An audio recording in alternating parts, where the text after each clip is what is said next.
questions. C'est à toi, Frédéric. Donc bonsoir, alors ce soir, je voulais qu'on aborde un petit peu, heu, que je pourrais qualifier d'éthique, du détachement ou d'éthique, de ce que Freud appelle la neutralité bienveillante. Hem, donc cette neutralité, bienveillante, Freud, l'introduit dans son travail, même si le terme exact, de neutralité bienveillante, n'est pas toujours utilisé dans ses, écrits. Cependant, cette notion, reste une idée, fondamentale dans la pratique, de la psychanalyse. Donc dans l'interprétation des rêves, hein, Freud, aborde implicitement cette idée en soulignant l'importance pour l'analyste, de se mettre dans une position de réceptivité, sans jugement, Mmh. vis-à-vis des pensées et des émotions exprimées par le patient. Donc il insiste sur le fait que l'analyste doit se garder de projeter ses propres sentiments ou opinions sur le patient afin de favoriser donc un processus de libre association sans entrave. Donc la neutralité bienveillante, telle que, qu'on peut la comprendre, implique une attitude d'ouverture, de compréhension et de respect envers le patient. Cela signifie être attentif aux manifestations du patient sans les filtrer à travers ses propres préjugés ou désirs. Donc, le psychanalyste doit être un observateur, pour ce coup-là, doit être un observateur objectif, mais aussi un interlocuteur capable de fournir un espace sûr pour l'exploration des pensées, des sentiments de l'analysant. Cette posture de neutralité bienveillante permet à l'analysant de se sentir entendu et accepté. Donc c'est ça, si vous voulez, c'est un contrat. C'est grâce à la neutralité bienveillante qu'on va pouvoir établir ce contrat symbolique, favoriser le climat de confiance nécessaire à l'exploration des aspects donc les plus profonds de son inconscient. Je dirais que la posture inverse, ça serait la posture de l'inquisiteur, celle qui foisonne sur les réseaux sociaux. Je vous renvoie à l'article que j'ai écrit sur Aya Nakamura, et j'ai bien fait effectivement de mettre en avant cette idée de neutralité, c'est-à-dire qu'en tant qu'analyste, j'ai pas à prendre position pour, contre, j'ai pas à dire si Nakamura est une bonne ou une mauvaise chanteuse. Au contraire, je dois pouvoir, montrer une neutralité totale, si vous voulez, afin, pouvoir, favoriser un climat de confiance vis-à-vis de l'autre. Car mettons, hein, je reviendrai là-dessus, mais, j'ai des analysants d'une certaine génération qui écoutent Nakamura et qui sont, heureux de pouvoir, exprimer leur joie à écouter, ces chansons-là. Et bien évidemment, ils attendent pour qu'on puisse établir une relation de confiance, bah, ils attendent pas à ce que je devienne un juge, un inquisiteur et que je vienne dire: «Bah non, c'est de la merde, c'est nul, c'est pas de la chanson». Donc si j'en viens effectivement à exprimer ce jugement ou à pas le verbaliser, mais à le faire sentir. Parce que quand je suis dans une posture effectivement, heu, cette posture d'inquisiteur, je ne peux pas m'empêcher de montrer des signes que effectivement j'aime pas ça et ça peut effectivement, rendre, l'analysant mal à l'aise. Donc la neutralité bienveillante, vraiment j'insiste là-dessus, elle est indispensable à l'établissement du contrat symbolique avec l'analysant. Donc en offrant une présence, non directive, non judicative, mais chaleureuse, l'analyse crée un cadre propice à l'expression authentique du moi de l'analysant. Freud lui-même a exprimé cette idée de manière poignante, hein. Il rappelle, hein, dans Introduction à la psychanalyse, il dit: «Le médecin doit se contenter de mettre en lumière ce qui est caché. Il doit, pour ainsi dire, se priver de toute personnalité propre. Il faut bien évidemment l'entendre comme le fait que je n'ai pas à imposer ce que je suis à l'autre. Donc je dois effectivement mettre entre parenthèses ma personnalité, je ne dois pas étouffer l'autre de ma personnalité. Ça ne veut pas dire, on pourra en discuter, ça ne veut pas dire qu'elle doit disparaître pour autant.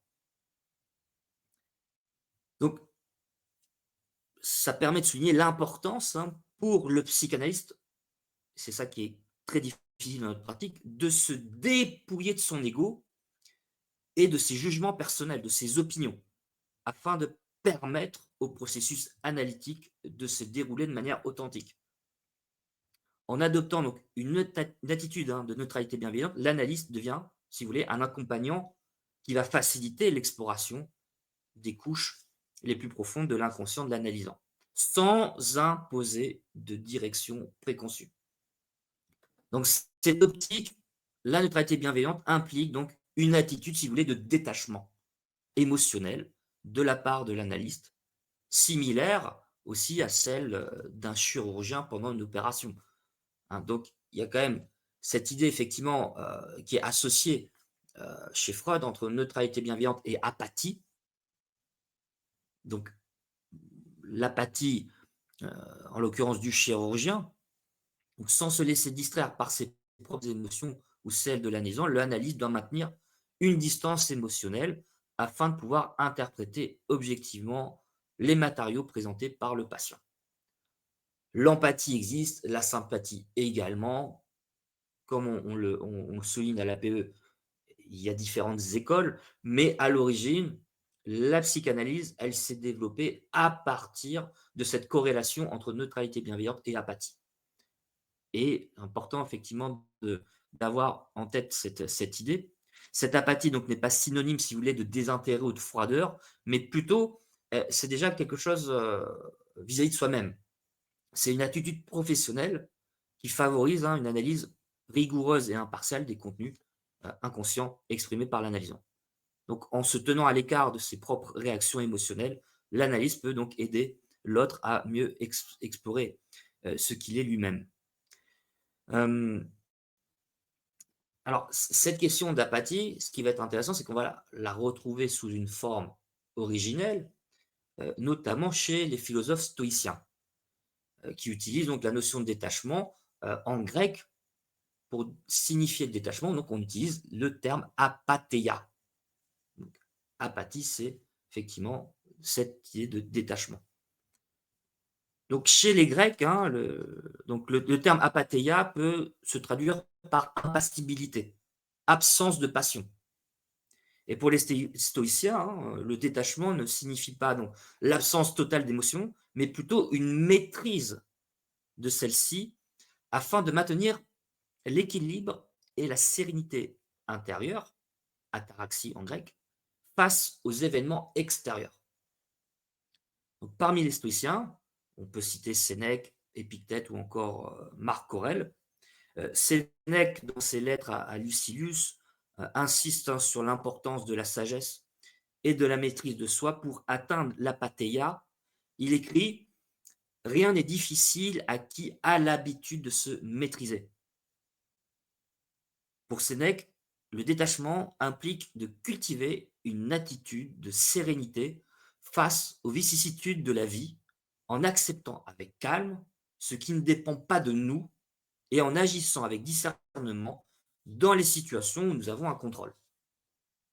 Épictète, quant à lui, met l'accent sur le pouvoir de la raison et sur la distinction entre ce qui dépend de nous, notre jugement, nos valeurs, nos actions, et ce qui ne dépend pas de nous, les circonstances externes, les actions des autres.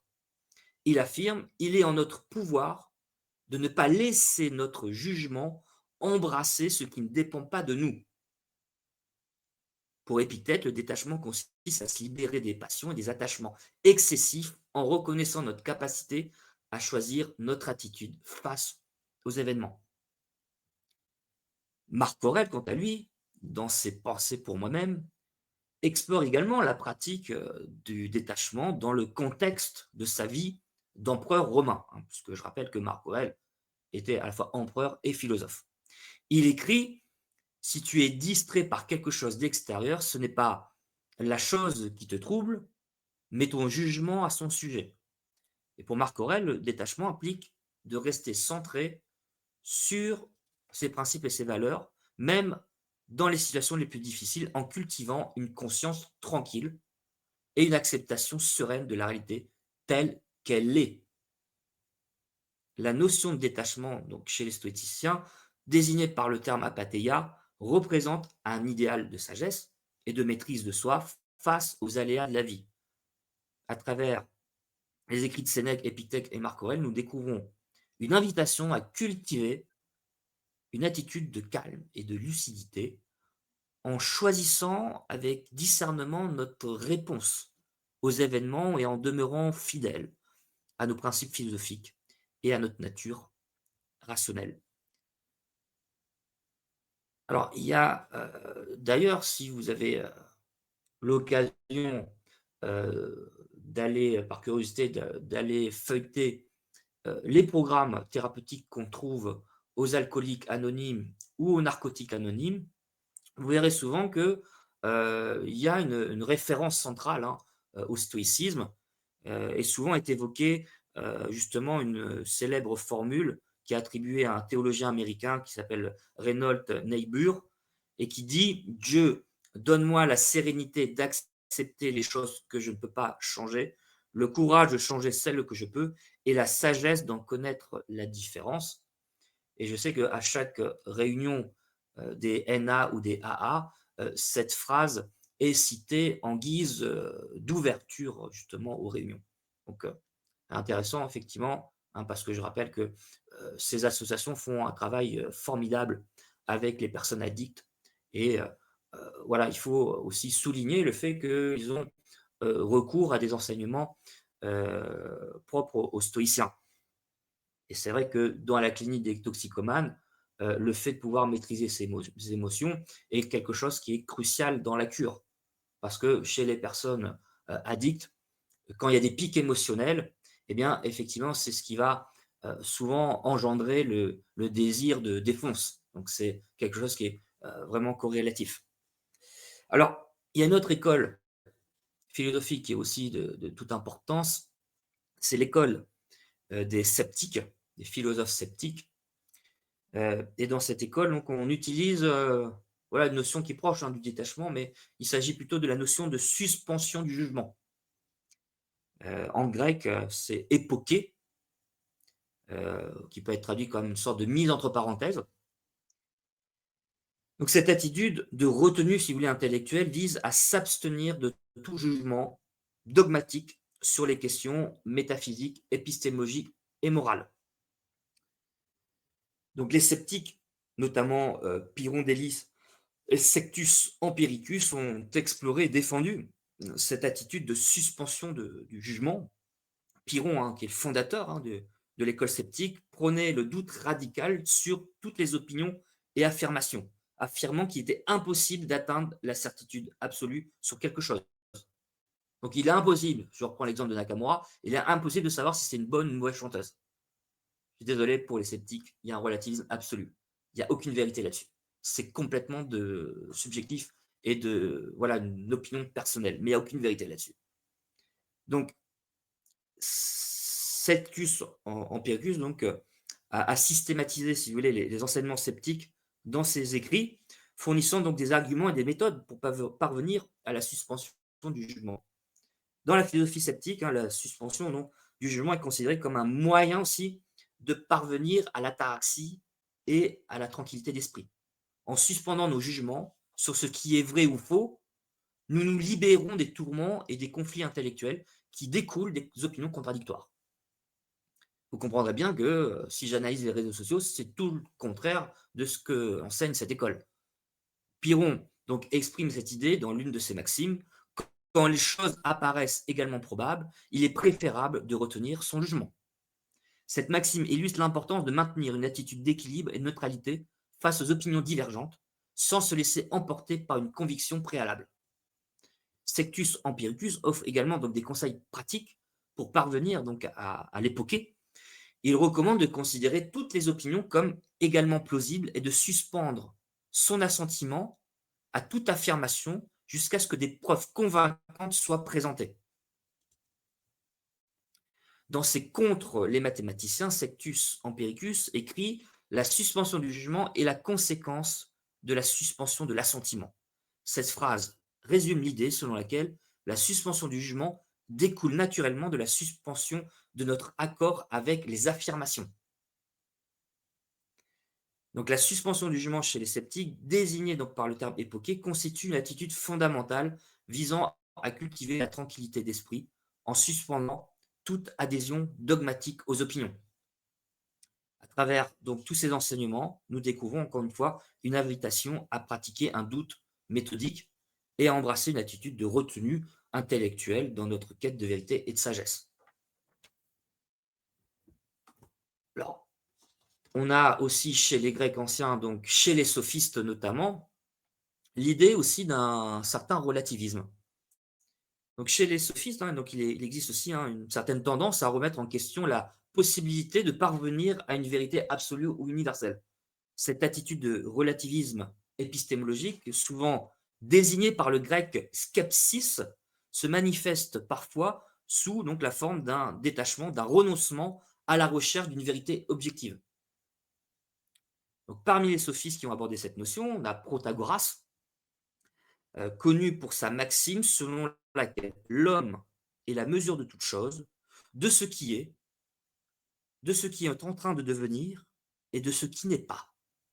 Cette déclaration souligne la relativité de la connaissance et suggère que la vérité est subjective, dépendant des perceptions individuelles et des contextes culturels. Gorgias, quant à lui, a développé une approche radicale du relativisme en niant la possibilité même de communiquer la vérité. Il affirme dans son ouvrage Éloge d'Hélène que la persuasion et la rhétorique peuvent être utilisées pour influencer les opinions, mais qu'il est impossible d'atteindre une vérité objective absolue. Gorgias exprime cette idée en disant rien n'existe. Si quelque chose existait, on ne pourrait rien en connaître. Si on pouvait en connaître quelque chose, on ne pourrait le communiquer. Cette déclaration radicale met en doute la possibilité même de saisir une vérité objective et suggère que toute tentative de communication est nécessairement influencée par des facteurs subjectifs. Vous voyez l'écho qu'on peut faire effectivement avec notre pratique de la psychanalyse. Hein. Le relativisme de la vérité, tel que présenté aussi par un autre sophiste important, qui est Antiphon, suggère que la vérité subjective est dépendante du point de vue de l'observateur. Selon Antiphon, chaque individu interprète le monde à travers ses propres perceptions, expériences et croyances. Par conséquent, ce qui peut sembler vrai pour une personne peut ne pas l'être pour une autre. Cette idée sous-entend une perspective sceptique qui remet en question la certitude des connaissances humaines. Antiphon utilise des arguments rhétoriques pour illustrer le caractère contingent de la vérité. Il souligne que des jugements contradictoires peuvent être simultanément valides selon les perspectives individuelles. Par exemple, un objet peut sembler grand ou petit en fonction du point de vue de l'observateur. De même, ce qui est considéré comme juste dans une culture peut être perçu comme injuste dans une autre. Et si effectivement vous regardez un petit peu les différences qui existent entre le droit français, le droit américain, le droit japonais, vous allez voir que voilà, parfois il y a des éléments qui sont complètement en opposition et qui pourtant des éléments qui s'affirment comme étant des vérités universelles et absolues. Donc, pour Antiphon, le langage joue un rôle crucial dans la construction de la réalité subjective. Hein. Il affirme que les mots ne peuvent pas capturer pleinement la vérité objective, mais qu'ils servent plutôt à exprimer des opinions et des perceptions personnelles. Ainsi, il souligne les limites du langage en tant qu'outil de communication de la vérité absolue. Et ça rejoint effectivement ce que dit Lacan hein, quand il dit effectivement que de toute façon, le langage, c'est un appareil qui est mal foutu. Eh bien, effectivement, les sophistes au préalable défendaient déjà cette posture-là. Donc l'approche d'Antiphon est radicale hein, dans sa remise en question des fondements de la connaissance. Il conteste la possibilité même de parvenir à une certitude objective et encourage une attitude de doute permanent à l'égard des affirmations dogmatiques. Pour lui, le chemin vers la sagesse donc, implique une reconnaissance de l'incertitude inhérente à la condition humaine. Alors, on a vu je vous ai fait un petit panorama de ce qu'on trouve chez les antiques.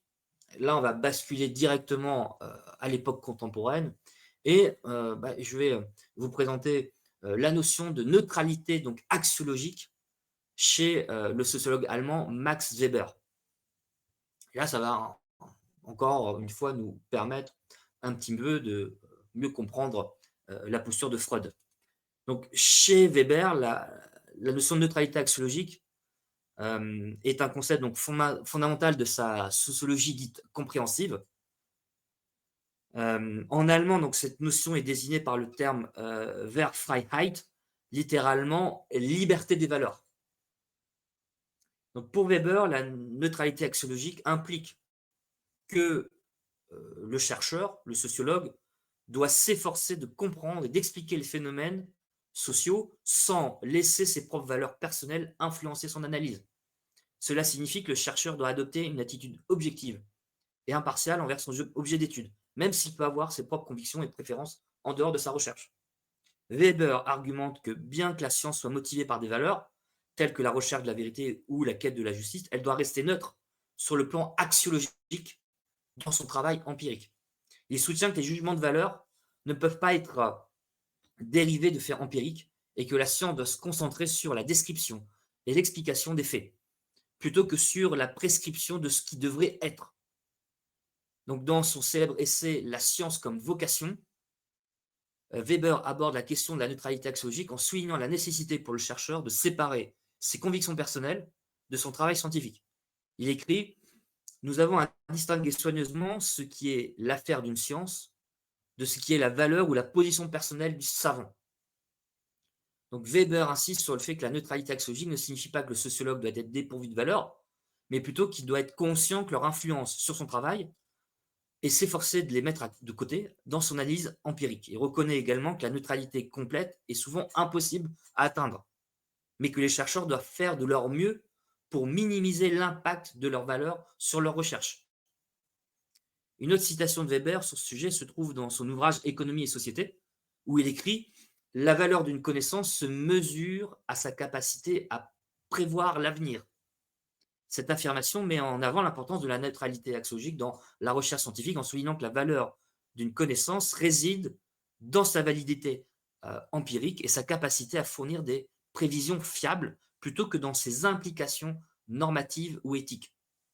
Donc Weber distingue ce qui est, le Sein, de ce qui doit être, le Sollen. Donc il y a vraiment cette distinction, il y a ce qui est et ce qui doit être. C'est-à-dire que cette distinction, si vous voulez, fondamentale, et, reflète la dichotomie entre les faits sociaux tels qu'ils existent réellement et les valeurs, les normes ou les idéaux auxquels la société aspire. Donc pour Weber, le sociologue doit s'efforcer de maintenir cette neutralité axiologique, c'est-à-dire de séparer les faits sociaux de ses propres jugements de valeur. Il reconnaît que les sociétés sont façonnées à la fois par des faits objectifs et par des valeurs subjectives, mais il insiste sur la nécessité de distinguer clairement entre ces deux aspects dans l'analyse. Ce qui est, donc le ce qui est, se réfère aux faits sociaux observables, empiriquement vérifiables, tels que les institutions, les comportements et les interactions sociales. Ces faits peuvent être étudiés de manière objective et scientifique, sans référence à des jugements de valeur. Par exemple, le taux de chômage, les structures familiales ou les pratiques religieuses sont des exemples de faits sociaux qui relèvent du domaine du ce qui est.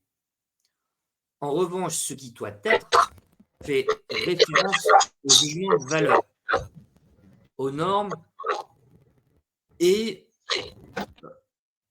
aux idéaux qui guident le comportement humain et influencent la construction de la réalité sociale.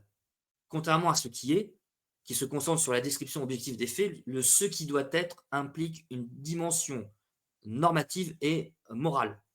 Weber était conscient que les individus et les groupes sociaux sont motivés par des convictions morales, des aspirations politiques et des idéaux culturels qui orientent leurs actions et leurs interactions. Par exemple, les notions de justice, de liberté et d'égalité sont des exemples de valeurs qui peuvent influencer les attentes et les comportements des individus dans la société. La distinction entre ce qui est et ce qui doit être est essentielle pour comprendre la méthodologie de Weber. Il soutenait que les sociologues devaient s'efforcer de maintenir donc cette séparation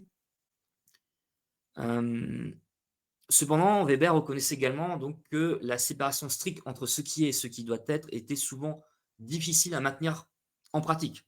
Il admettait que les valeurs et les jugements de valeur pouvaient influencer la manière dont les sociologues choisissaient leur sujet de recherche, par exemple, interpréter les données et former leurs conclusions. Donc, juste pour conclure, hein, sur la neutralité axiologique, voilà, c'est un principe fondamental au niveau de la recherche en sociologie et c'est une notion qui souligne, hein, donc l'importance de séparer, encore une fois, ses valeurs personnelles de son travail empirique et de s'efforcer de maintenir une attitude objective et impartiale dans l'analyse des phénomènes. Alors, chez les contemporains, on trouve également une notion assez intéressante chez Gaston Bachelard, qui est un philosophe et épistémologue français du XXe siècle, avec sa notion d'obstacle épistémologique. Donc, les obstacles épistémologiques, hein, c'est tout ce qui entrave le progrès de la pensée scientifique et la découverte de nouvelles connaissances. Pour Bachelard, hein, les obstacles épistémologiques sont des préjugés, des idées préconçues ou des habitudes de pensée qui limitent notre capacité à aborder un domaine de connaissance de manière objective et novatrice.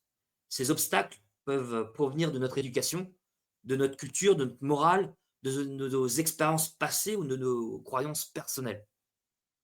Dans son ouvrage La formation de l'esprit scientifique, Bachelard identifie plusieurs types d'obstacles épistémologiques qui peuvent entraver la progression de la pensée scientifique.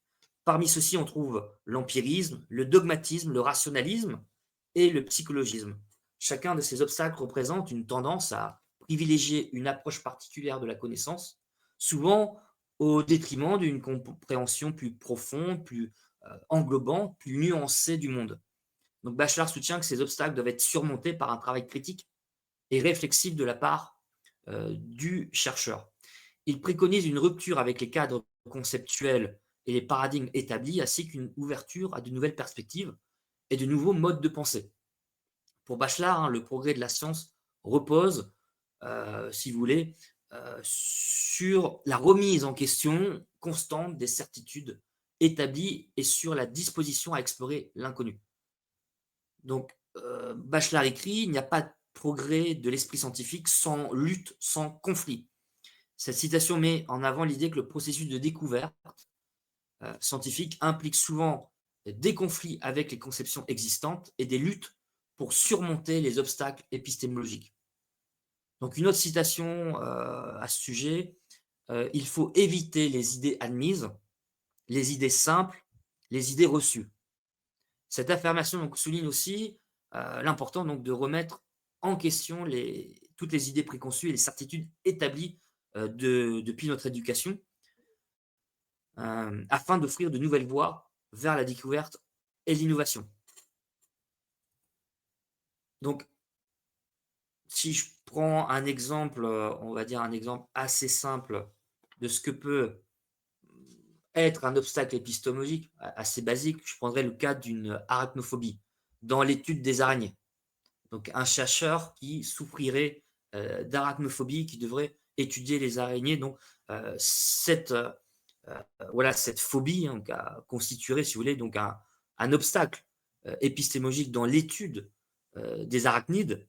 La peur irrationnelle et intense des araignées peut influencer notre perception et notre compréhension des araignées de manière négative, ce qui peut conduire à des préjugés ou à des distorsions dans notre processus d'observation et d'interprétation.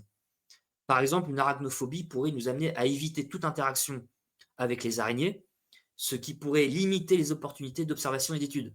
De plus, lorsque le sujet est confronté à une araignée, la peur peut déclencher une réaction de défense ou d'évitement, ce qui peut altérer la capacité à observer objectivement le comportement et les caractéristiques des araignées. En outre, une arachnophobie pourrait également influencer notre interprétation des informations. On pourrait être plus enclin à rechercher des informations qui confirment nos peurs et à ignorer ou minimiser les informations qui contredisent ces peurs. Cela donc peut conduire à des distorsions dans la compréhension des araignées et de leur rôle dans l'écosystème. Je prends un exemple très simple, mais dans notre pratique clinique, ben, on peut se retrouver effectivement dans ce genre de situation.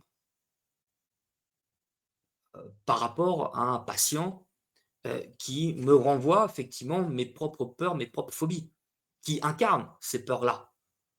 Donc, vous voyez toute la difficulté, hein. C'est-à-dire qu'effectivement, tous ces préjugés, toutes ces peurs, irrationnelles qu'on se doit, nous, en tant qu'analyste, de travailler justement pour atteindre un maximum de neutralité et pour vaincre, en quelque sorte, ces obstacles épistémologiques qui vont nous empêcher, tout simplement, de pouvoir faire notre travail d'interprète et d'observateur.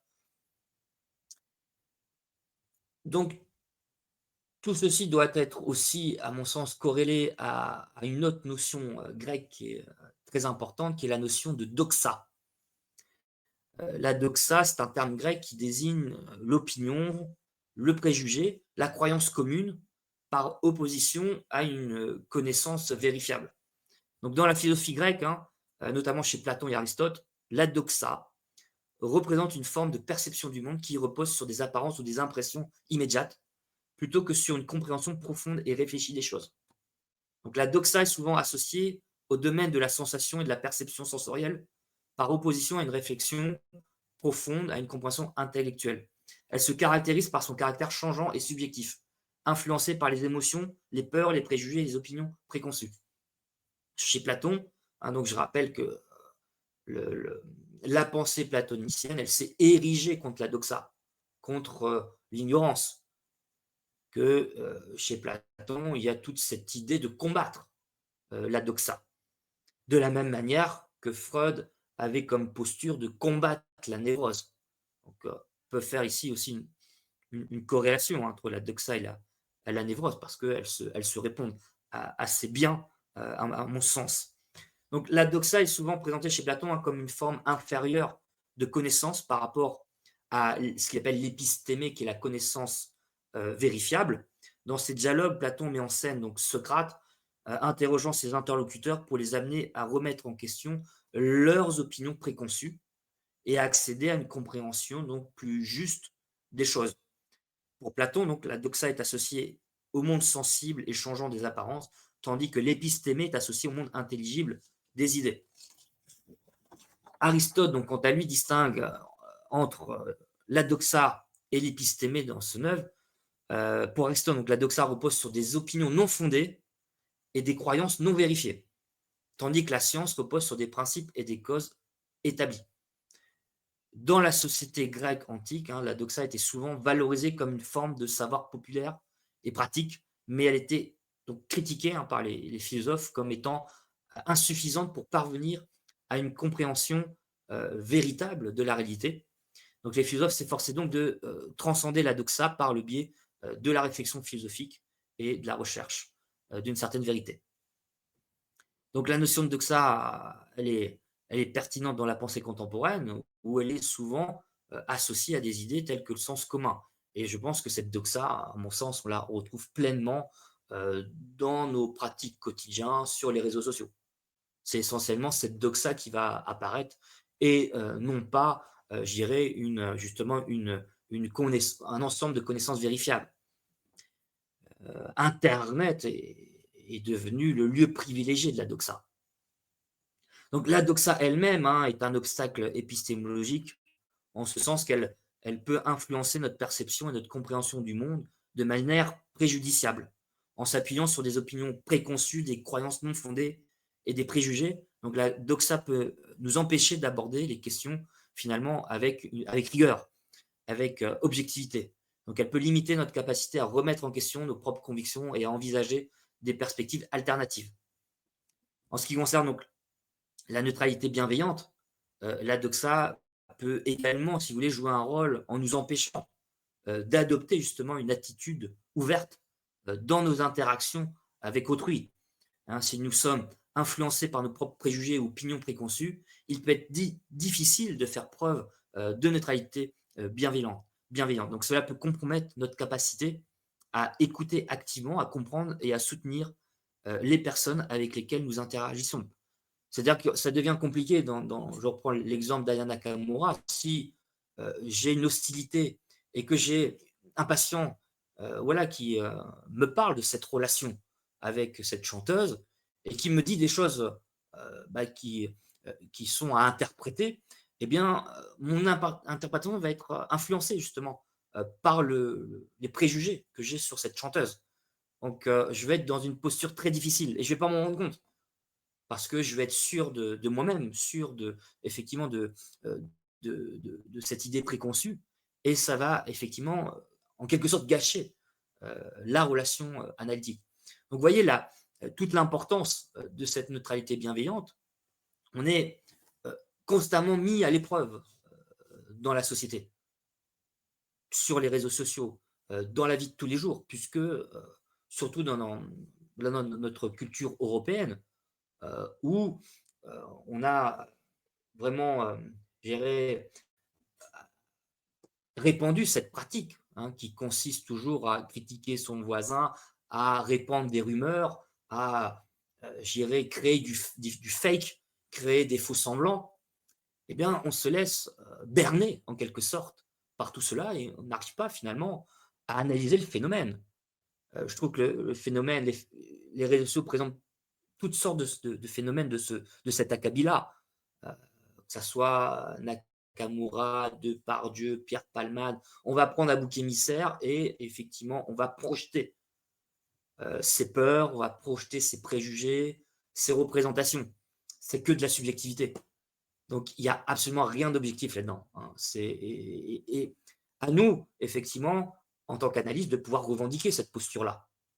Alors, dans le cadre du cabinet, mais cette posture de neutralité bienveillante, elle n'a pas à être réduite à ce qui se passe dans le cabinet. Elle peut être tout à fait pratiquée dans la vie de tous les jours. Donc, dans, le, dans les rapports avec les autres, dans le travail d'écriture, etc. Donc, vous voyez l'intérêt de justement de ne pas rentrer, si vous voulez, dans les jeux de la doxa, c'est-à-dire à prendre parti, à vouloir rentrer dans ses opinions, dans ses préjugés. Eh bien, vous l'aurez compris déjà, pour moi-même, ça me garantit une tranquillité d'âme. Comme je rentre pas, je ne prends pas parti. Donc, je n'ai pas à rentrer dans les rapports de force. Donc, je n'ai pas à rentrer dans les rapports d'hostilité. Donc, ça me permet d'être à côté. Et puis, c'est ça qui est extraordinaire, c'est que ça me permet aussi d'aller au-delà, au-delà des préjugés. Et peut-être d'aller toucher quelque chose d'essentiel. De pouvoir justement voir quelque chose qui n'a pas été dit, quelque chose qui n'a pas été perçu. Donc, c'est ça qui me paraît intéressant. Il y a beaucoup à dire, hein, et beaucoup à relativiser parce que tout le monde y va de sa certitude et de sa vérité sur la langue française. Pour autant, comme nous dirait Antiphon, il n'y a pas qu'une langue française, il y a des langues françaises, hein, parce que à Paris, on ne parle pas la même langue française qu'au Gabon, à Libreville. Il y a plein de lieux, d'endroits où la langue est pratiquée selon justement une certaine subjectivité. La langue française, elle est multiple. Et voilà aussi ce que la neutralité bienveillante m'amène aussi à percevoir. Quelque chose qui n'est pas dit. Quand on critique une chanteuse telle que Nakamura, à aucun moment, eh bien, effectivement, on fait preuve de cette neutralité bienveillante, de cette époquée, de cette mise en suspens du jugement, afin de peut-être montrer, effectivement, de pouvoir accéder à une connaissance vérifiable et le fait qu'il n'y a pas qu'une langue française. Il est bon de le rappeler. Donc, voyez toute l'importance, toute la difficulté, parce que c'est extrêmement difficile, très difficile de mettre en suspens son jugement, de faire preuve de relativisme. Mais dites-vous une chose, c'est quand même la posture essentielle de l'analyste. C'est-à-dire, si je n'ai pas cette posture-là, ça ne marche pas. Il n'y a plus d'analyse. Il y a tout qui tombe à l'eau. Parce que ça veut dire que je rentre dans une autre relation qui est ce que j'appellerais une relation inquisitoriale. C'est-à-dire, je suis tel un magistrat, je détiens la vérité et je dois dire ce qui doit être. Et je ne reconnais plus ce qui est. Vous voyez toute la difficulté, tout le défi, hein, puisque c'est aussi le défi qu'on se lance tous quand on entre en analyse. C'est de pouvoir dépasser la doxa, de pouvoir dépasser les préjugés, de pouvoir rentrer pleinement dans cette neutralité bienveillante. Merci, je vous laisse la parole si vous avez des questions.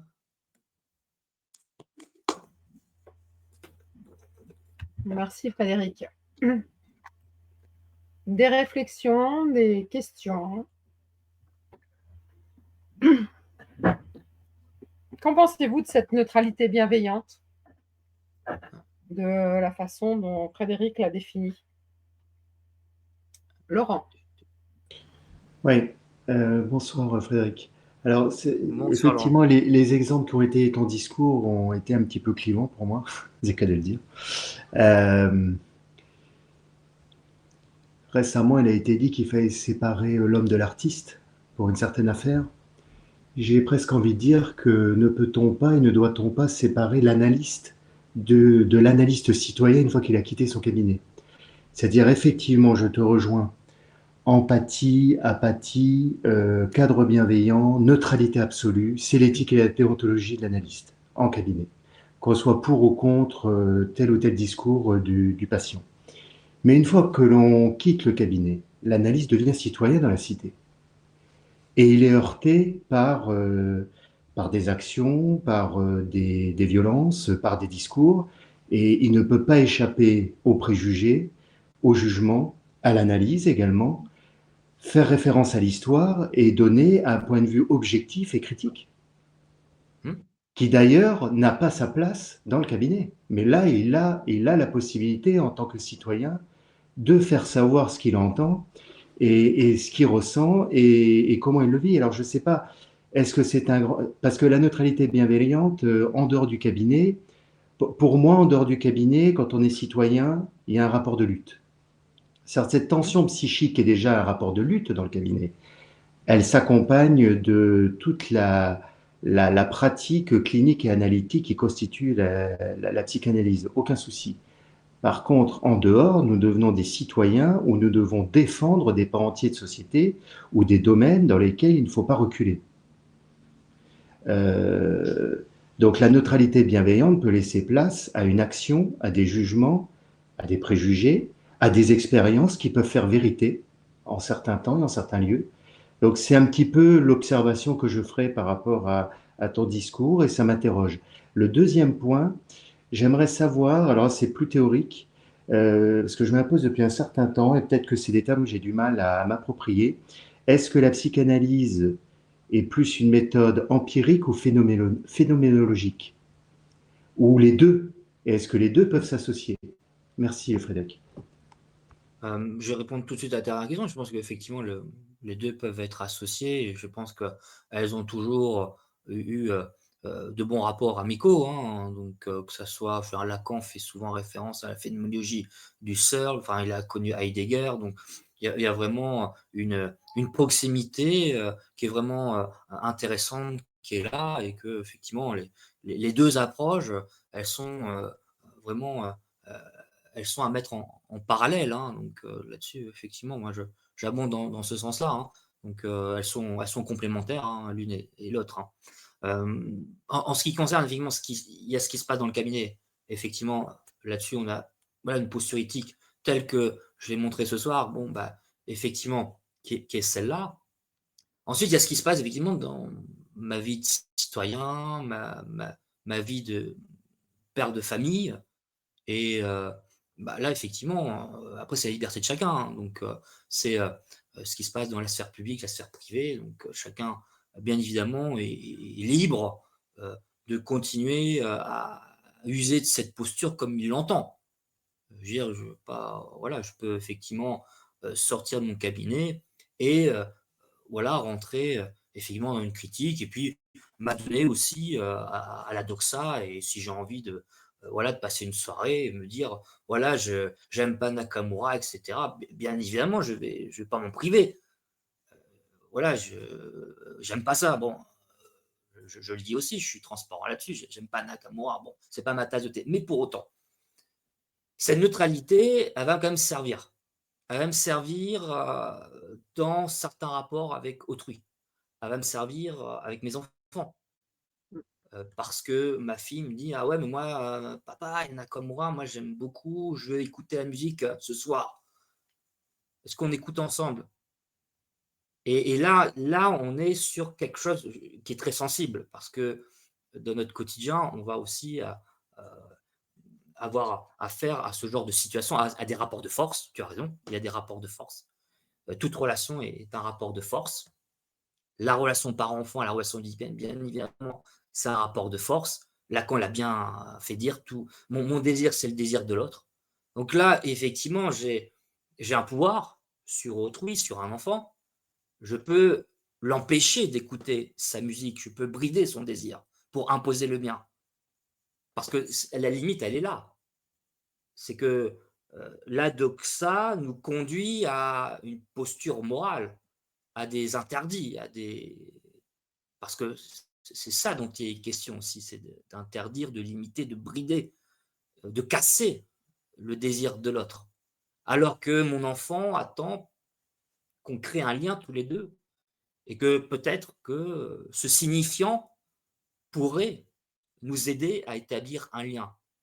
Et que le contraire, c'est-à-dire montrer mon hostilité, montrer que je ne suis pas d'accord, que j'aime pas, eh bien que ça pourrait créer un profond conflit. Et quand vous aurez l'occasion d'écouter ce genre de situation où un adulte voilà, ne, ne, ne reconnaît pas le désir de l'autre, le désir du jeune, le désir de l'ado, le désir de l'enfant. Et ça crée un conflit. Donc, à un moment donné, la question, c'est qu'est-ce qui permet de dépasser ce conflit et de rétablir un lien. Et là, on a un outil qui est super intéressant, voilà, qui peut être super intéressant dans des pratiques courantes. Donc, c'est un outil que moi, au contraire, j'essaye voilà, d'utiliser dans beaucoup de rapports pour essayer aussi de créer des compromis, essayer de créer des états de paix, parce que la doxa, je sais pertinemment, la doxa va créer de l'hostilité parfois et va créer des situations dramatiques. Parce que j'en ai entendu des histoires de jeunes devenus adultes exprimer le fait qu'il y a une souffrance parce qu'on n'a pas reconnu leur désir et qu'ils se sentent seuls. Et que parfois, cette reconnaissance, ça passe par un signifiant assez simple. Donc, vous voyez où ce que je veux en venir, à quel point ça dépasse aussi le cadre clinique, puisque aussi c'est dans nos relations avec autrui, et que ça peut effectivement nous permettre de dépasser certaines impasses, et que le fait de suspendre son jugement, c'est une manière aussi d'établir un rapport de paix, de pouvoir dépasser le rapport de force. Donc le rapport de force est légitime, je ne peux pas dire le contraire, puisque c'est le quotidien. On est constamment dans des rapports de force. Mais faire preuve de neutralité bienveillante peut m'amener à exercer la paix dans les relations. Donc, il y a cette utilité-là. C'est ça que je voulais surtout signifier par mon propos ce soir. Loïc? Oui, oui, Frédéric, juste pour revenir sur la neutralité bienveillante, je vais prendre un exemple qui est issu d'un autre milieu, mais qui est un milieu qui pratique justement en inspiration de l'approche psychanalytique, celui du coaching. Moi, j'ai été témoin de beaucoup de situations où la neutralité bienveillante devient instrumentalisée pour être justement dans un rapport presque de censure de certaines pratiques. Et ça me questionne en fait quand on va parler de neutralité bienveillante, de savoir si il ne faut pas plus en parler en termes de comme une pratique que comme une posture. Parce que moi, ce qui me dérange un peu dans l'idée que j'ai pu entendre en coaching de la neutralité bienveillante en posture, c'est que ça devient du coup une forme de doxa. C'est-à-dire que parfois, il peut faire partie de la bienveillance qu'on peut avoir vis-à-vis d'un patient que de venir lui présenter quelque chose qui lui permettra d'avoir un contraste par rapport à, par exemple, un environnement qui serait toxique et manipulateur. Et dans lequel la bienveillance va être transformée justement comme une façon de la servir. Donc, je me dis, la problématique là-dedans, c'est qu'il ne s'agit pas de se déclarer neutre et bienveillant pour l'être. Il faut encore pouvoir explorer de manière critique et lucide tous les biais cognitifs que nous avons qui vont produire l'opposé de cette bienveillance ou cette neutralité, c'est-à-dire d'être que neutre ou que bienveillant, mais pas l'un et l'autre. Donc, est-ce qu'il n'y a pas ici aussi à renvoyer à à l'acte auquel nous procédons quand on va en supervision ou en contrôle, justement pour continuer, nous, de travailler à la prise de conscience de ce qui nous empêche d'être dans une pratique de neutralité bienveillante. Alors, c'est quoi ta question précisément? C'est justement, la question, c'est autour plutôt des pratiques que nous devrions cultiver pour Mmh. entretenir cette neutralité bienveillante. Le fait se déclarer neutre, de neutralité bienveillante ne suffit pas si ça n'est qu'une posture qui n'est pas Mmh. assortie d'un travail critique sur nous-mêmes, Oui, oui, lequel relève d'un effort. complètement, complètement et je veux dire, on ne peut pas accéder à cette, neutralité bienveillante juste par le coup du Saint-Esprit. Il y a vraiment un travail de fond à faire sur soi-même. Il y a une remise en question profonde hein, effectivement de notre façon d'être. Donc c'est voilà une analyse de fond à faire sur soi. En l'occurrence, effectivement, il y a des personnes qui, effectivement, à mon sens, semblent présenter cette posture de neutralité bienveillante, notamment chez beaucoup de gourous. On a l'impression effectivement qu'ils incarnent cette neutralité bienveillante. Et puis quand on creuse, on se rend compte qu'effectivement, ils sont constamment dans le jugement, qu'ils sont imbus de leur personne.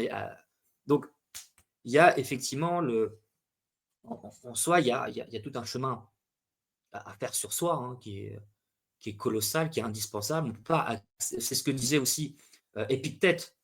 Il disait, si vous voulez rentrer dans mon école, si vous voulez accéder à cette ataraxie, à cette apathéia, si vous voulez vraiment arriver à la sagesse, mais il va falloir remettre en question tout ce que vous êtes.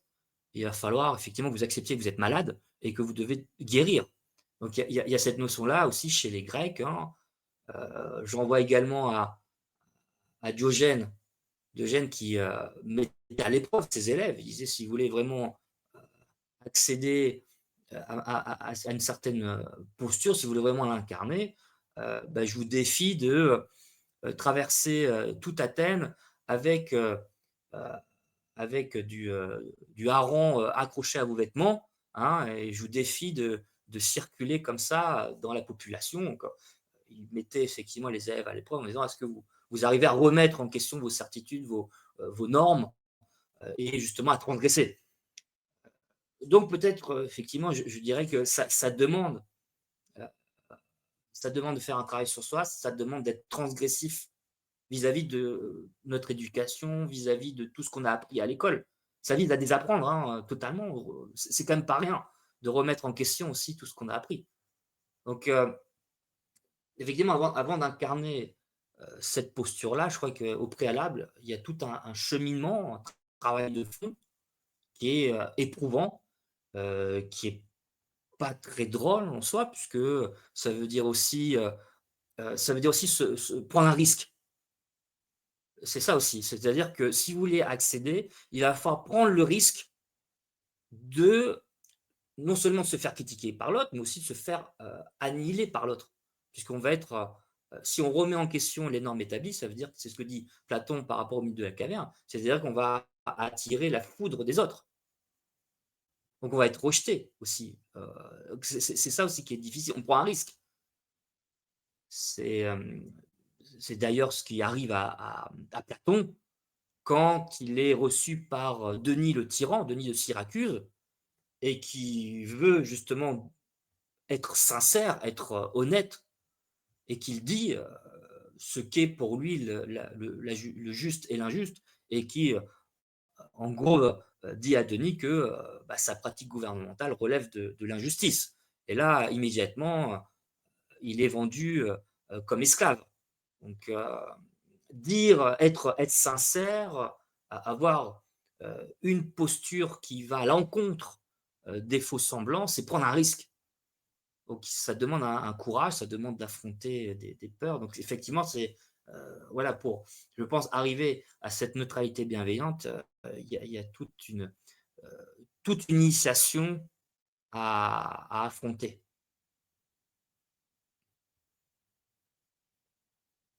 Merci. Merci. D'autres questions? Des réflexions?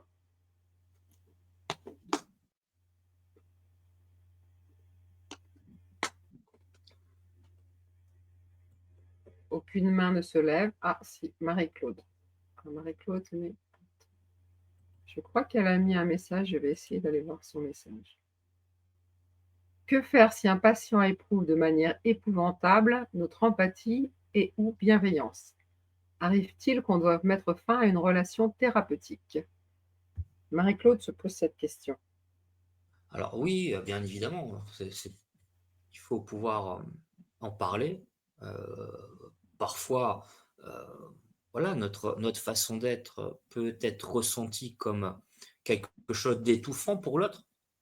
Donc, soit effectivement, on peut proposer un changement de cadre, essayer de, voilà, de modifier voilà, le cadre clinique, essayer de changer les dispositifs pour voir effectivement si on arrive à établir une relation de confiance, hein, puisque l'objectif, c'est quand même avant tout d'établir cette relation de confiance, d'établir ce transfert, ou soit effectivement, à un moment ou à un autre, on est amené à mettre fin à cette analyse, cette tranche d'analyse, et en ce cas, de, de, voilà, de dire à la personne qu'elle a la liberté, hein, de pouvoir mettre fin et peut-être soit de consulter un autre thérapeute, soit voilà, de claquer la porte et de continuer sa vie.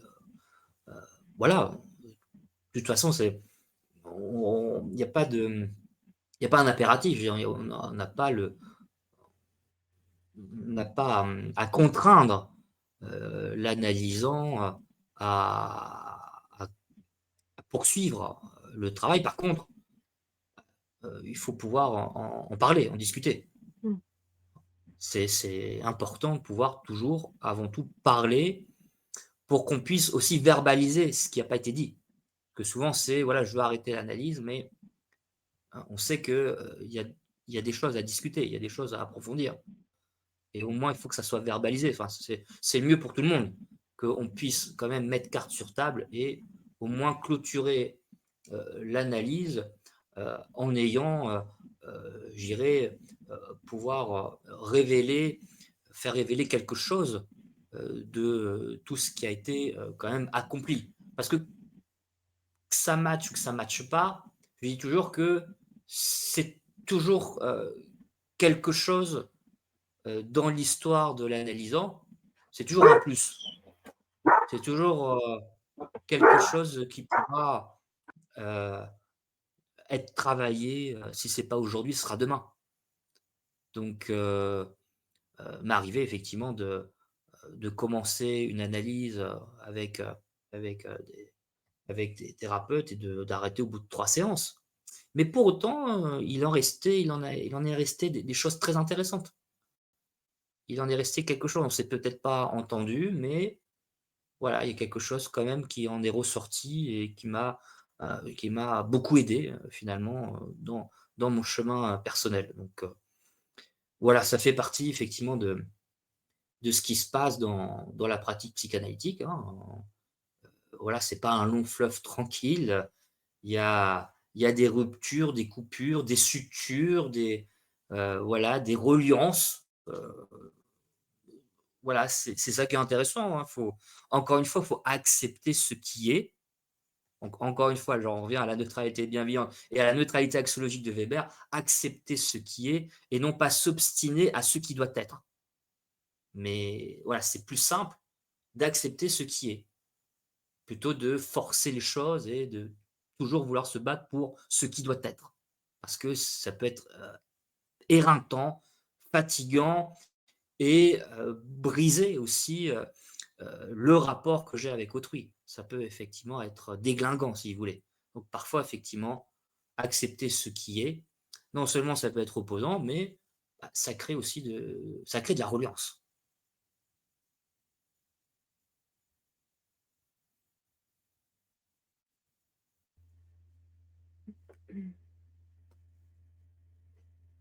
Et si c'est l'analyste qui voudrait en finir, oui, c'est possible. Après, c'est toujours intéressant, hein, quand un patient éprouve de Bien sûr. manière épouvantable notre empathie et ou notre bienveillance. Oui, Donc là, bah, c'est indispensable de se tourner vers son superviseur. La supervision est Exactement. est est là pour ça, parce que ça dit aussi quelque chose de nous, à ce moment-là. Quand, on sort justement de la neutralité bienveillante, ça dit quelque chose de nous quand on ne Bien supporte évidemment. plus l'autre Bah, et on a encore une fois, on a des limites. exactement. J'avais, un collègue comme ça qui,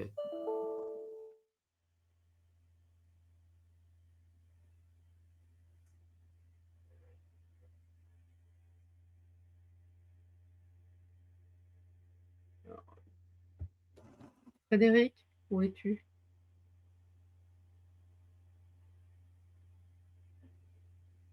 Il a l'air figé, je pense. Oui, il a l'air figé. J'ai entendu un petit bruit, une petite sonnerie Ça, et ça ressemble à la sonnerie d'un ordinateur dont la batterie est à plat. ah! C'est vrai, Loïc, tout à fait.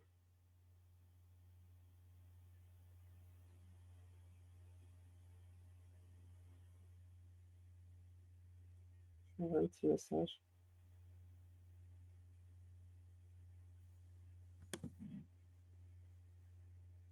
ah, excusez-moi, j'étais, déconnecté. C'est ça. Voilà. Donc Frédéric, tu parlais d'un collègue, Hem, ça te j'avais faisait penser à un collègue. oui, effectivement, j'avais un collègue qui avait c'était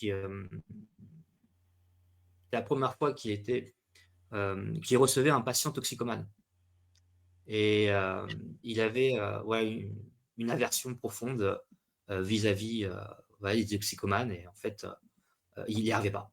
Il était, voilà, complètement, hostile, aux patients et à un moment donné, effectivement, il pouvait pas continuer, c'était trop compliqué donc voilà, moi je en super en au niveau de la supervision, effectivement, j'ai plutôt conseillé de voir effectivement est-ce qu'il était en capacité de dépasser effectivement ce trouble, cette résistance, parce que c'était ça qu'il fallait questionner, ou est-ce qu'il valait mieux effectivement pour que pour pas non plus, pas pénaliser en quelque sorte, si vous voulez, l'analysant, pourquoi pas effectivement le proposer à quelqu'un d'autre.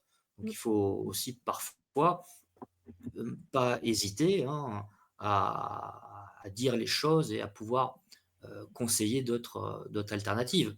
Hein, parce qu'effectivement, il est possible qu'un analyste, effectivement, se sent dans une difficulté à un moment donné, qu'il n'arrive pas à gérer la situation, hein, ce qui est normal, hein, en quelque sorte. Hein, on n'est pas des surhumains. Forcément, il y a des situations qui peuvent être extrêmement difficiles à tenir. Et donc, il n'y a pas à avoir honte, si vous voulez, de dire, bah, écoutez, là, je vais avoir des difficultés à poursuivre le travail avec vous. Et je pense qu'il vaut mieux faire avec un collègue qui connaît mieux voilà, votre situation, parce que moi, je me sens, effectivement, j'ose vous le dire, je ne me sens pas apte à poursuivre ce travail avec vous. J'en ai pas, voilà, je ne sens pas, si vous voulez, je n'arrive pas à avoir la bonne posture. Donc, c'est des choses qui arrivent et qui arriveront. Ça fait partie, encore une fois, de la profession. On n'est pas tout puissant, on n'est pas des surhommes. Parfois, effectivement, il vaut mieux orienter vers un collègue avec qui ça va matcher parce que effectivement, le mmh. collègue est plutôt, voilà, est plutôt à l'aise, il connaît mieux, certains profils et ça matche mieux. Voilà, moi, je le dis aussi sincèrement, par exemple, je pratique pas avec les enfants. Voilà, c'est je suis pas à l'aise, dans l'analyse avec des enfants. Donc moi, voilà, j'oriente vers des collègues, j'ai déjà orienté vers Stanislas, voilà, c'est quelque chose sur lequel je me sens pas, où j'ai pas le désir de travailler, là-dessus. Freud lui-même, hein, reconnaissait qu'il avait des patients, des profils, voilà, avec qui il voulait pas travailler. Jung aussi, hein, donc je veux dire, ce qui est normal. On essaie de faire preuve de neutralité bienveillante, mais on n'est pas tout puissant non plus. On n'est pas des surhommes, voilà, je ne sais pas si j'accepterais Aya Nakamura sur le divan. Je suis pas sûr. Je crois que je l'orienterais plutôt vers Stanislas. Parce que, voilà, j'aime pas trop ces chansons. Stanislas, il aime bien, lui, les trucs un peu bizarres, les trucs, il aime bien. Donc, vous voyez, voilà, ça fait partie effectivement de la profession. Il y a rien de mal. Au contraire, je crois qu'il faut plutôt, reconnaître que parfois, effectivement, voilà, je me sens pas en capacité et vaut mieux orienter vers un autre collègue. Et puis, bah, avec, voilà, avec certains profils, moi, je me sens plus à l'aise avec les ados plutôt qu'avec les enfants. Bon, voilà, c'est comme ça. On a tous, de toute façon, on va tous développer un petit peu on a ces dadas, on a ces petites préférences, ce qui est humain. Mmh. Forcément, voilà, on a nos petits névrosés qu'on aime bien. Voilà, on a nos préférences, hein. Moi, j'aime bien les angoissés. Bon, voilà, ouais, j'aime bien. Bon, je me sens bien, je me sens à l'aise. Bon, on a nos têtes de Turc, on a aussi nos têtes de Turc. Donc, c'est comme chez les enseignants d'ailleurs, hein, Marie-Claude. Je pense que, en tant qu'enseignant, je pense que c'est la même chose dans tes classes. Je crois que avec certains, ça passe, avec d'autres, ça passe pas. On a le droit voilà, de dire stop et de dire, bah voilà, il vaut mieux orienter vers une personne, vers un analyste, un collègue avec qui ça va bien se passer. Parce que l'objectif, c'est que tout le monde doit y trouver son compte. Voilà. Je pense que c'est important que tout le monde puisse y trouver un petit peu quelque chose.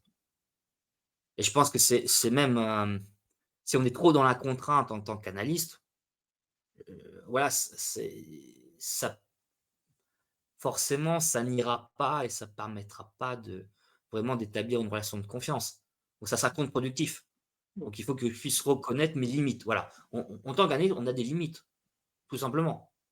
Et il faut les reconnaître. Comme je dis, moi, je reconnais que j'ai des limites concernant l'accompagnement des enfants. C'est pas mon dada. Il y a des collègues qui font ça très bien. Stanislas, il fait ça très bien. En plus, il y a son chien hippo comme assistant. Moi, je trouve ça, c'est super pour les enfants. Voilà, ça, c'est top. Moi, j'ai mon chat, mais il n'est pas très réactif avec les enfants. Il est assez Mais renfrogné. tu as tout à fait raison, Frédéric. Moi, je sais on en a déjà parlé tous les deux. Moi, j'ai vraiment un problème avec les personnes hystériques. Donc, Mmh, quand je vois quelqu'un comme ça, voilà, ça passe pas. complètement. Et effectivement, mais les trop petits enfants, je peux pas non plus. Moi, en dessous de 8 ans, Voilà. c'est compliqué quand Bon, bah, je t'en enverrai plus. même. Mais ça dépend. Heureusement que tu me le dis.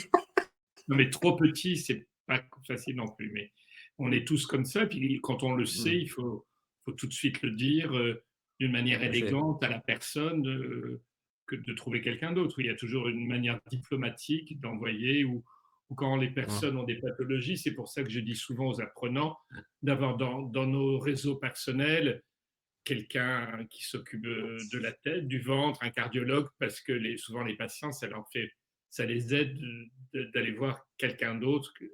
Quand on va mal, on a souvent, on l'a remarqué, des problèmes de ventre, et si on connaît un bon gastro, c'est très bien d'aiguiller nos patients vers des thérapeutes conventionnels. Voilà. tout à fait, ouais. Mmh. Mm. Mais on peut pas, oui, c'est impossible d'être bien et d'arriver avec tout le monde. Je crois pas que ce soit possible. Non. Mm. Faut pas se forcer, en fait. Ouais. C'est vraiment ça, hein, faut pas se forcer. C'est, voir en quoi ça résonne, voilà, quand ça résonne, quand c'est trop difficile. Moi, je ne fais pas tout ce qui est alcoolisme Mmh. et je le dis et puis faut pas hésiter à dire: «Bah non, je ne me sens pas, compétent, dans cette problématique Oui, et je oui. vous conseille, d'aller voir tel ou tel collègue».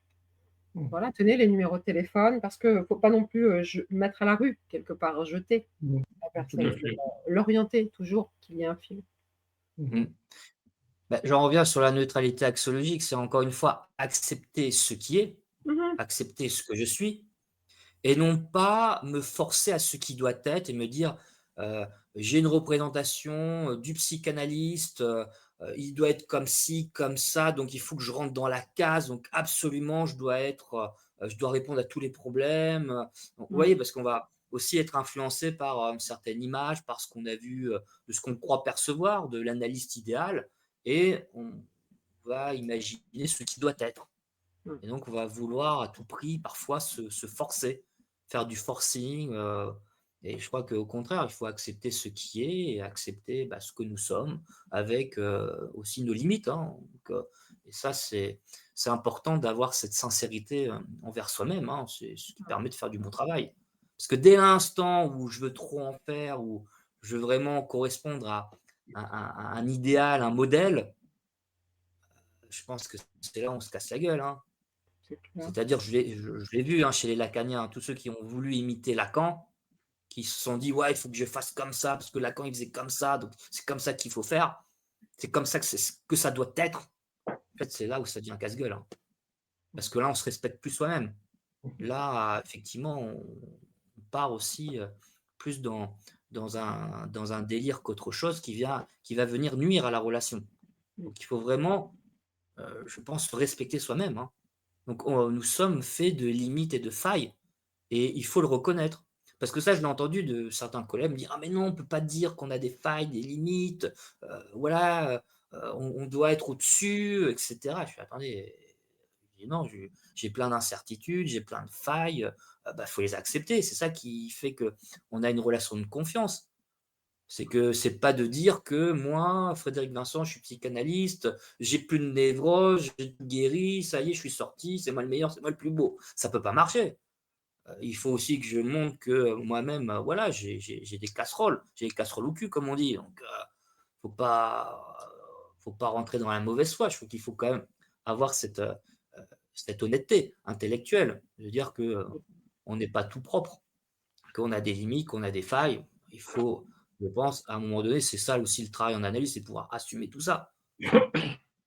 C'est ça qui fait la force de la pratique. C'est, encore une fois, le fait qu'on a fait tout ce chemin-là et que, bah, on assume ses limites, on assume aussi avoir des peurs, avoir eu des phobies, continuer à travailler là-dessus, même avec le temps, vous savez, on continue à travailler sur ses résistances. Il y a pas si longtemps que ça, j'avais encore des résistances par rapport au fait de prendre l'avion. Ouais, tu te rappelles Stanislas, voilà, avec Stanislas, on a un peu travaillé là-dessus. Maintenant, c'est vrai que voilà, je vais au Portugal, c'est merveilleux, j'arrive à prendre l'avion et je fais plus de crise d'angoisse. Donc, vous voyez, je continue à travailler. C'est formidable. Donc, on progresse, hein. Donc, bien sûr, je continue à avoir des failles, heureusement. Sinon, ça serait pas drôle. Anne? Oui, justement, par rapport à cette question des failles, est-ce que justement le fait d'affronter entre guillemets nos failles dans une relation avec un analysant ne nous permet pas aussi de poursuivre quelque part notre psychanalyse et d'en parler avec notre superviseur et de faire la part des choses? C'est-à-dire que c'est un travail continu dans la relation à l'autre et ce qui nous renvoie. Donc finalement, si on ne va que vers des cas qui nous gardent une forme de confort et de sécurité, de limite, comme tu dis, parce que finalement, ça nous désavantage pas quelque part. Enfin, tu vois ce que je... Ah oui, oui, j'entends ce que tu veux dire, Anne. Et encore une fois, c'est pour ça que ça a discuté. C'est-à-dire que il y a les cas voilà, où je suis à l'aise, il y a les cas vraiment insupportables. C'est-à-dire que là, vraiment, je suis en difficulté. Et là, ça a discuté en supervision de voir, voilà, est-ce que vraiment, là, je vais y arriver ou pas. Et si c'est trop périlleux, je pense qu'il vaut mieux être raisonnable. Et puis, entre les deux, effectivement, c'est les cas qui sont difficiles, mais je me sens en capacité de le travailler. Tu vois, c'est encore un troisième cas de figure. C'est-à-dire, il arrive effectivement parfois, voilà, là, c'est une pathologie que je ne connais pas, je ne suis pas sûr de moi. Voilà, j'ai un premier patient schizophrène, ça m'est arrivé, j'avais un premier patient schizophrène, c'était la première fois, j'étais pas trop sûr de moi, mais finalement, j'y suis allé. Ça a été dur, mais je me suis fait confiance. Donc, c'est vraiment du cas par cas.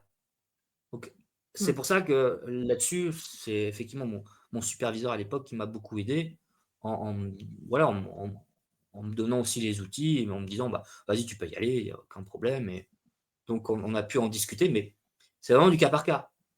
Donc c'est vraiment aussi à moi de me dire: «Est-ce que là, je me sens, vraiment est-ce que c'est le bon moment? Est-ce que je me sens, en capacité de faire ce travail-là?» Parce qu'effectivement, ça va m'emmuer, je le sens. Parce que je le sais de toute façon, hein, je sais qu'avec certains, voilà, ça va remuer, ça va être, difficile, mais je me dis: «Allez, là, je vais le faire, je le sens bien». Mais parfois, effectivement, tu as des situations où, non, là, ça va pas être tenable et ça va être trop casse-gueule. Donc voyez, tu vois, à chaque fois, il faut pouvoir peser la chose, hein, de se dire, est-ce que, voilà, là, bon, généralement, la plupart du temps, ça se passe plutôt bien. Comme je te dis, les cas vraiment difficiles qui méritent une réorientation, bon, c'est pas ce qu'il y a de plus fréquent. De toute façon, tu le sens d'entrée de jeu Mmh. Mm. que ça va pas le faire. Parce que souvent, c'est l'analysant qui va te le signifier en disant non, ça va pas le faire. Souvent, Mmh. ça se passe de cette façon-là. C'est tout de suite l'analysant qui voit tout de suite à la première séance en disant non, mais là, ça va pas le faire en fait. Donc, ça se fait même assez naturellement, hein, quand ça match. En fait, ça match pas. C'est un peu comme une rencontre amicale ou amoureuse. Tu vas Ouais. tout de suite sentir si ça va matcher, ça va pas matcher, de voir. Tu vas sentir effectivement jusqu'où tu peux aller avec l'autre. Donc c'est ça en fait que tu vas aussi ressentir. Tu vas sentir Mmh. si avec lui, il y a quelque chose qui passe. On en est là quand même à sentir qu'il se passe quelque chose entre nous. Et puis tu vas tout de suite sentir la personne avec qui: «Putain là c'est bon, ça passe pas, là c'est mort, c'est mort». Tu verras avec certaines personnes, ça passera, ça va être très compliqué. C'est possible, mais il faut aussi, heu, accepter aussi l'énergie que ça va prendre. Parce qu'avec je veux dire, avec certains cas difficiles, je veux dire, un cas difficile, ça te prend toute ton énergie dans la journée. Donc Ouais. ça a des Oui, puis ça conséquences aussi poursuit. sur le travail avec les autres.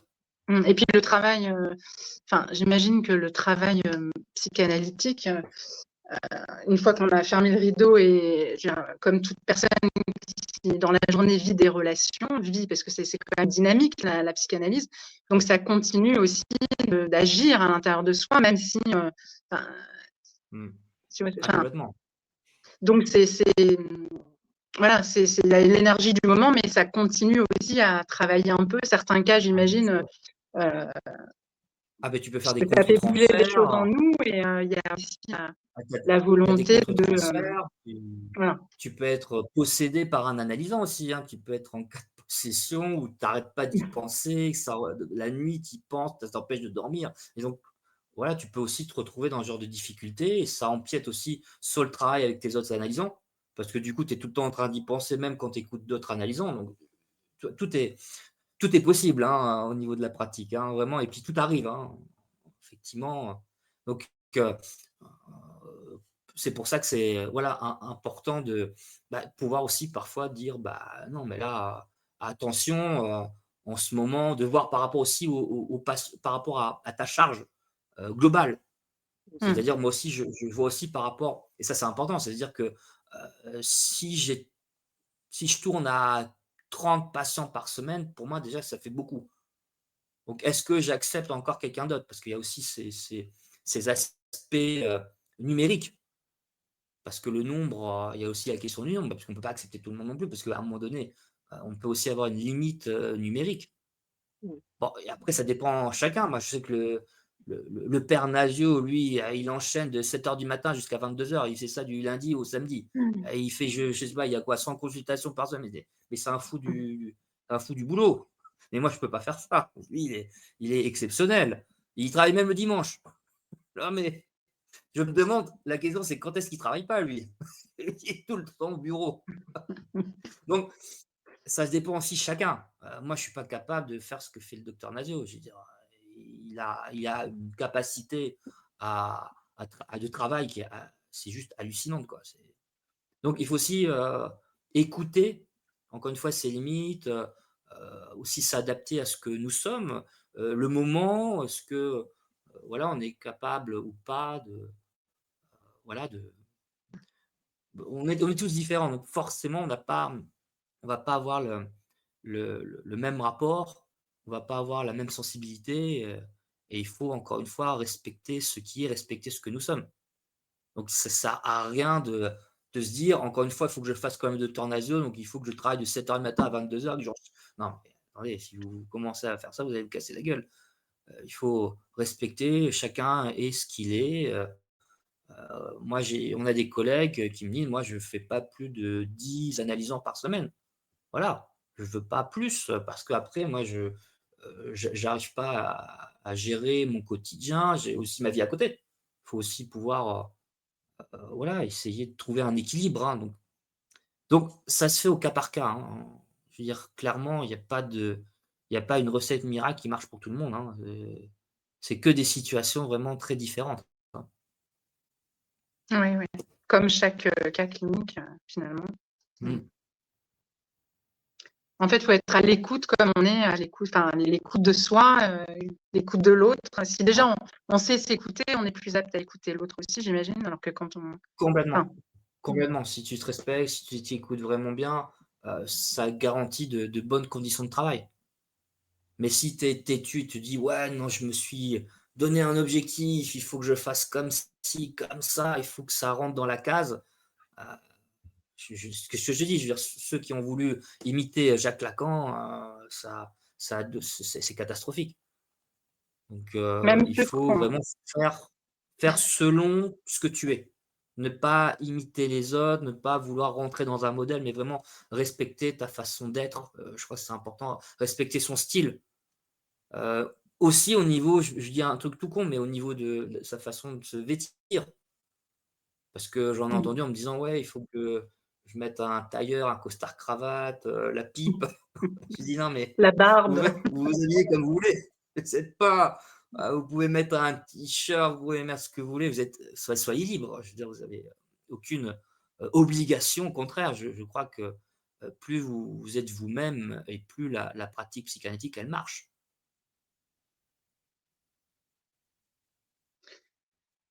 Oui, mais parce qu'en fait, il faut quitter certaines projections aussi, puisque vouloir mettre, Mmh. enfin, mettre quelque chose ou, en fait, finalement, on va être toujours dans la projection de qu'est-ce que l'autre va penser, ressentir quand il va. C'est une projection qui est sur l'autre. Si Exactement, on est juste c'est dans la je sincérité, il n'y a pas besoin de projeter ou de faire pour l'autre. Enfin, exactement, c'est tout le problème du rapport de force avec l'autre, le fait qu'on est constamment dans ce rapport de désir, mon désir, le désir de l'autre et qu'effectivement, le regard de l'autre, le fait que je suis prisonnier du regard de l'autre, que j'anticipe ce regard de comment l'autre me juge, puisqu'en fait, on en revient toujours à la question aussi du jugement moral. Parce que ce qui pèse le plus dans une relation, c'est, ce que j'imagine, ce que l'autre pense de moi. c'est ça. On passe beaucoup de temps à ça, finalement. Ah ça, bah, on c'est C'est ça que ouais, l'analyse, c'est la c'est liberté ça, que l'analyse permet à l'analysant, c'est le problème de la doxa, hein, c'est c'est le de problème de la quitter. doxa où on est toujours prisonnier du jugement d'autrui. Qu'est-ce que l'autre va penser de moi? Et je veux pas aller sur les réseaux sociaux. Pourquoi? Mais parce que les autres vont m'attaquer, ils vont me critiquer et que mais que pour autant, dès que je suis dans la rue, dès que je suis dans le métro, je vois quelqu'un qui me regarde, je me dis: «Putain, ça y est, je suis épié, je suis jugé», donc je me sens mal à l'aise, bref. Heu, voilà voilà toute l'aventure névrotique, elle se situe là aussi, hein, dans la dialectique du regard de l'autre, et que la façon dont sa subjectivité vient aussi, m'étouffer et l'intersubjectivité qui en découle, bien évidemment.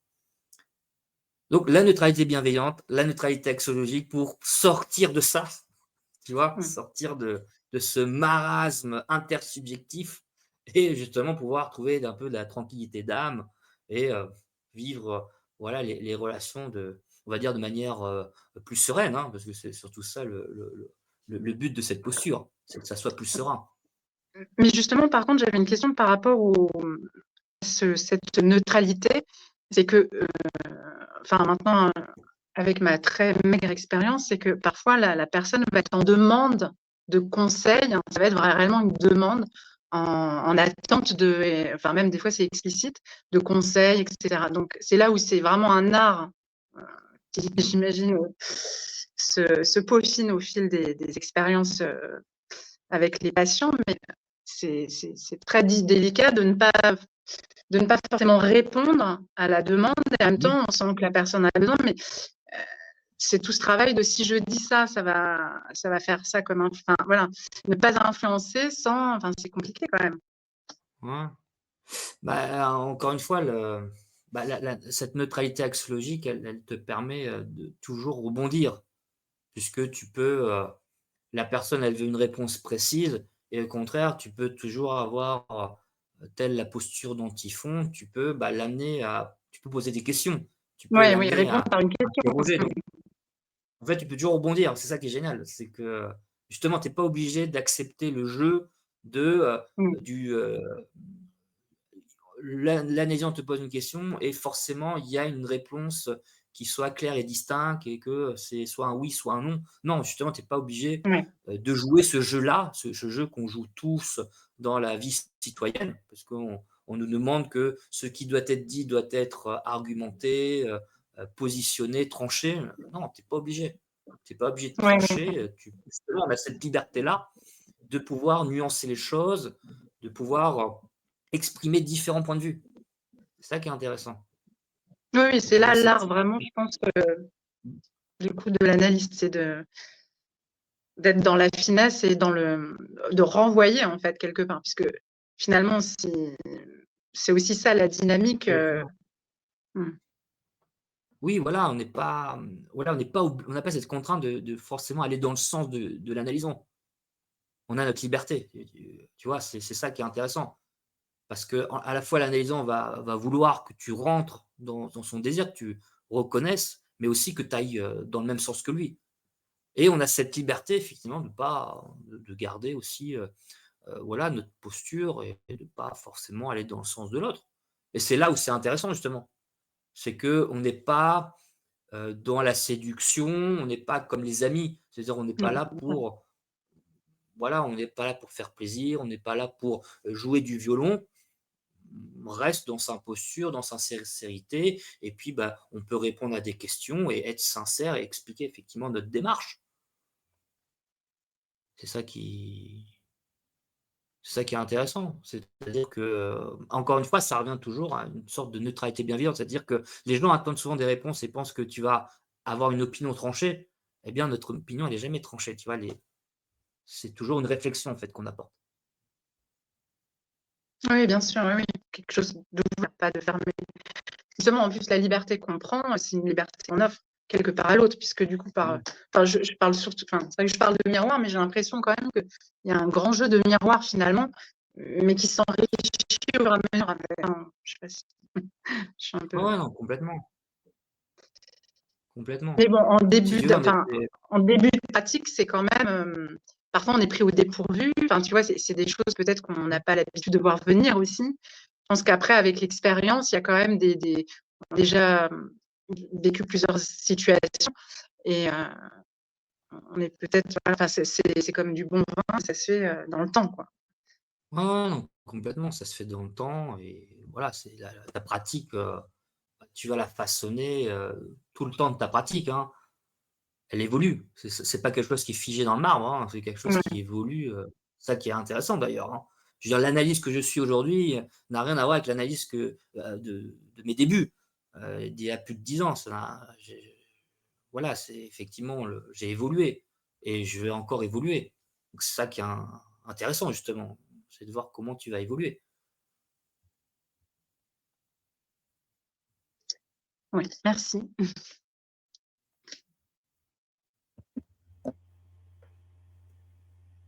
D'autres questions? Non. Frédéric, je te propose que l'on arrête à 21h05 maintenant. Ça marche. Ça marche? Bonne soirée à toutes et à tous et à samedi matin. Bonsoir, bonne soirée. Bonne soirée. Bonne soirée à tous. Bonne soirée. Bonne soirée. Ouais. Attention.